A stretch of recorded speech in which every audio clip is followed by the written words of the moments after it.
During the 90s, guarding Michael Jordan was every player's worst nightmare. Jordan was one of the most ruthless competitors in the history of sports, dominating even the best players of his era. And for whatever reason, there were certain players that got on MJ's bad side. Here are the top 10 times Michael Jordan humiliated his opponents. Number 10, Craig Ehlo. In this case, Ehlo didn't even really do anything wrong. It was simply a case of being in the wrong place at the wrong time. Because let's face it, being matched up against Jordan in the playoffs is the worst place you can possibly be. According to Jordan, before Game 5 of the 1989 first-round Eastern Conference matchup against the Cavaliers, he even told Ehlo exactly what he was going to do to him, telling him, "You know you can't stop it. You know you can't stop this. You can't guard me. I'm going to catch it on the left elbow, and then I'm going to drive to the left to the baseline, and then I'm going to pull up and shoot my fadeaway." Unfortunately for Ehlo, he will be eternally remembered as the weak Cleveland Cavaliers guard who got owned by Jordan during MJ's early rise to greatness. Number 9, Nick Anderson. Once upon a time, after Michael Jordan left the NBA to pursue baseball, the Orlando Magic were slated to be the next great dynasty. The Magic squad was stacked with Shaquille O'Neal, Penny Hardaway, Horace Grant, and Nick Anderson. But after his 18-month hiatus, Jordan released a statement that included 2 words that were heard around the world: "I'm back." Upon his return, Jordan decided to wear number 45, the same number on his Birmingham Barons baseball jersey. In the 1995 playoffs, the Bulls were matched up against the Orlando Magic, and after being away for 18 months, Jordan was understandably still a little rusty, going 8 for 22 from the field for only 19 points in the first game.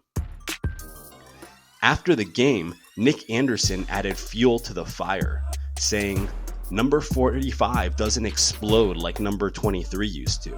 45 is not 23. Well, the very next game, MJ wore number 23 and scored 38 points, humiliating Nick Anderson in the process. The Magic would still go on to win the series, but MJ got his revenge a year later when the Bulls went on to sweep the Magic in the Eastern Conference Finals. Number 8, Alonzo Mourning. During his prime, Mourning was one of the toughest and strongest players in the league, establishing a reputation as a player that you don't mess with, including winning 2 Defensive Player of the Year awards. According to his former Hornets teammate Kendall Gill, during one fateful game, Zoe started talking smack to Jordan as he began to feel super confident after blocking 2 shots against the Bulls.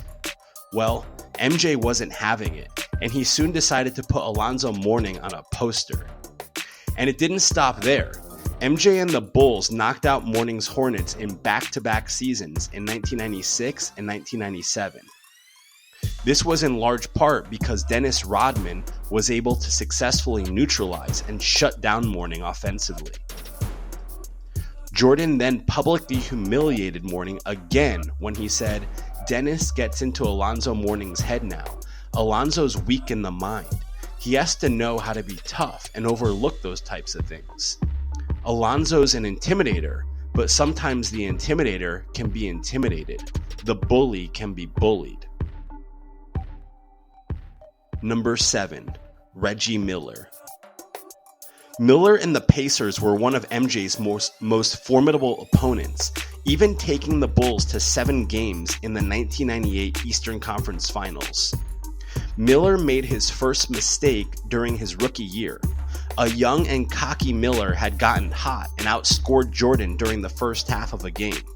He subsequently decided to trash talk Jordan, asking him, "You're Michael Jordan, the guy who walks on water?" Well, you can guess what happened next. According to Miller, Jordan went off for 40 points in the second half, and Miller only scored a mere 2 points. What was Jordan's response after the game? He simply said, Never talk to Black Jesus like that ever again. Adding to the humiliation, Miller was never able to get past Jordan and the Bulls in the playoffs a single time during his entire career. He wasn't even able to win a championship after Jordan left the game. Number 6, Patrick Ewing. Ewing and Jordan may be friends off the court, but on the court, this hasn't stopped Jordan from humiliating Ewing on multiple occasions.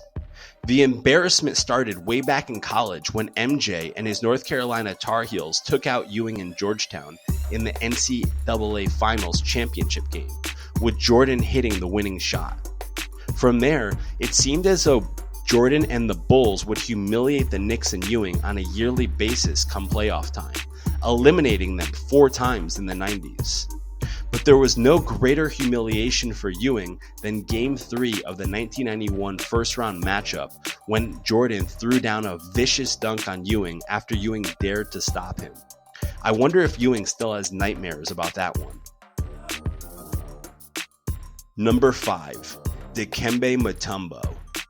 One of the best and most intimidating defensive players of the 90s, Mutombo swore that he would never end up like Ewing. The 7'2" Mutombo was a monster shot blocker, and he would often follow each block with a taunting finger wag, proclaiming his dominance. But at the 97 All-Star game, with Patrick Ewing there as a witness, Mutombo went too far, boldly telling Jordan that he would not dunk on him. He said, "You have not gotten me in 6 years," and proceeded to deny that Jordan would ever posterize him. But later that same season, when the Bulls played the Hawks in the playoffs, MJ was finally able to summit Mount Mutombo, finishing off his humiliating slam dunk by giving Mutombo his own trademark finger wag. Number 4, Clyde Drexler. After the 1991 season, Michael Jordan had won his first NBA title and had established himself as a force to be reckoned with. But he was still a long way away from solidifying his legacy as the greatest of all time. So naturally, after winning just one championship, many players thought they could surpass MJ and the Bulls. First up on the list was Clyde Drexler. Jordan did end up winning the MVP award for the 1992 season, but many pundits believed it should have been Drexler, and Clyde the Glide even received some MVP votes, indicating some higher-ups actually agreed with the pundits. In The Last Dance, Jordan said, "Clyde was a threat, but being compared to him, I took offense to that." And you already know what happens when Jordan gets offended. MJ lit up the Blazers, averaging over 35 points a game, and the Bulls decisively dismantled Drexler and the Blazers in 6 games to win their second championship in a row. Number 3, Charles Barkley. Barkley used to be a beast, fit, toned, and ready to tangle with any of the best players in the league. Any team that Barkley was on was guaranteed to have a chance of doing some serious damage, including the 76ers, Suns, and Rockets. In fact, if it weren't for Jordan, Barkley very well may have won a title. Barkley and Jordan were actually best friends, but when they met in the 1993 NBA Finals, that all quickly changed. It all started when MJ joined Sir Charles for a round of golf before Game 4. MJ even gifted Barkley a $20,000 diamond earring. But it was all simply part of Jordan's plan to destroy Barkley. Afterwards, Jordan reportedly said, "Charles won't get in my way the rest of the series. What's $20,000 to me? Charles thinks that we're great friends."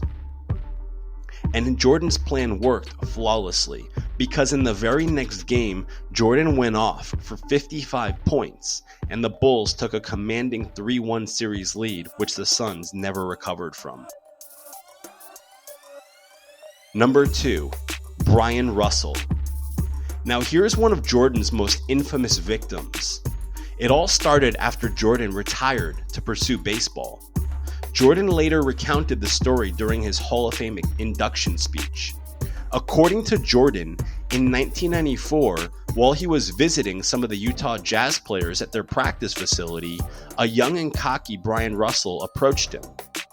Jordan said, "At this time, I had no thoughts of coming back and playing the game of basketball. Brian Russell came over to me and said, 'Why did you quit? You know I could guard you.'" From that moment, Brian Russell was at the top of MJ's list, his hit list. The confrontation culminated at the end of Game 6 during the 1998 NBA Finals. Jordan shakes off Russell and drains the game-winning shot in one of the most iconic NBA moments in history, and definitely the most humiliating moment of Brian Russell's career. Number 1. Isiah Thomas. Back in the 80s, Isiah Thomas was a part of the Pistons' Bad Boys squad and won back-to-back NBA championships in 1989 and 1990. This was the team that eliminated Jordan's Bulls 2 years in a row, the extremely tough team that Jordan just couldn't get past in the playoffs. But that changed in 1991 with the Bulls clicking on all cylinders, as Jordan became a more complete player and learned how to better involve his teammates. In fact, the Bulls were playing so well that they actually destroyed the Pistons, sweeping them in 4 games to advance to the NBA Finals.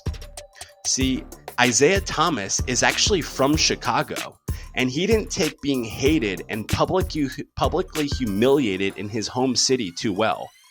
This is why Thomas made the unsportsmanlike move of leaving the court before Game 4 even ended without shaking hands with Jordan. But the humiliation for Thomas didn't end there, because Jordan reportedly refused to play on the 1992 United States Olympic Dream Team if Thomas was a part of it. Thomas later said, "I know the criteria for selection of making the team. I had fit all the criteria, and that's a big hole in my resume. That's the biggest hole in my resume." That concludes this video. If you enjoyed it, then please take a second to click the like button. It really helps with the algorithm. And which of these players do you think MJ humiliated the most? Did we miss any? Comment below.